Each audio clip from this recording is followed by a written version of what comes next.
Ganito din. This is our first grand fashion show in Amberusia, Maddox Jewelry. So by next year, probably, baka i-continue namin to. So every year, we'll be having our fashion show to showcase all our new designs for this year.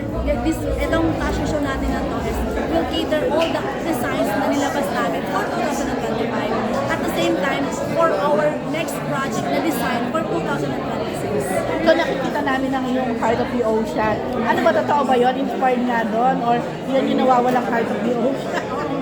Ano sa tingin niyo? Ano yung nawawala? O na yun? No, this is, itong design na to is created by my business partner, One Flower Factory. Ginawa talaga nito exclusively for me because this is one full tanzanite. This is natural. Actually, this is malikdaran. You can wear the back part. Ang ganda. So it's up to you kung ano mo siya, kung paano mo siya susuot. How rare yung ganyan? And is this something na pwede namin i-request? For example, sa Maddox, mga ganyan item. Yeah, actually, tanzanite, I believe tanzanite is one of the expensive gemstones.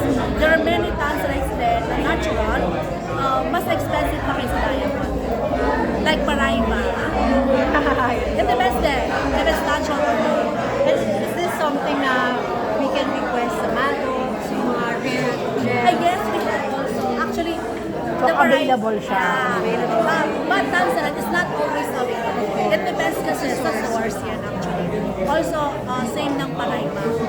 Pero may parating akong Paraiba. Ayan na. Yes, parating na because so many customers request it. Marami na ba nag-request?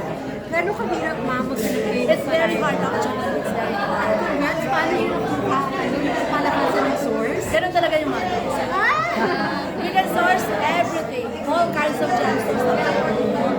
We can, yes. At yung Paraiba niyo, ma'am, can you share with us isang galing Wala pa. Wala pa, parating. Secret. Yes, secret. Actually, yung Paraiba na yun, 1 year ko siya sa source. So, last 2 weeks ago, nakuha ko pa lang din yung pinaka-sample. So, probably I can produce that by next year. So, ano siya talaga? So, Kailangan mo please yes, network yes, stones muna kasi yun eh. So, from the stones, we'll create that one into ring, into earrings, into necklaces. So, for now, I got my stones. So, yun, imamount namin yun sa iba-ibang klase ng jewelry. So, ay na-source ko na yung ano. 1 year na hinahanap. Almost. Kasi hindi siya ganun kasimple talaga. It's very, very hard. Madam, yung mga celebrities na nandito ngayon nararampa, personal choice mo ba sila? Paano sila yung mga napili mo to showcase the jewelry? Personal choice din actually. Kasi sila yung mga, lahat sila almost eh. Sila din talaga yung mga bumili sa amin. So I don't want to get celebrities na hindi naman talaga nakapagtangkilik nung diamond namin. So next time probably, kung sino yung mga celebrities na nakaranas na nung aming mga lahas, sila po yung kukunin namin. Kasi they can testify na eto yung Maddox Jewelry. Hindi po ako kukuha na hindi pa talaga nakaka-experience. Madam, yung mga suot ba nila, sponsor ninyo or binili sa inyo? Yung suit po na yan, kami na po yung nag-provide ngayon. Because those designs, yung iba po doon is the design from our 2025. And then some naman, for 2026 namin.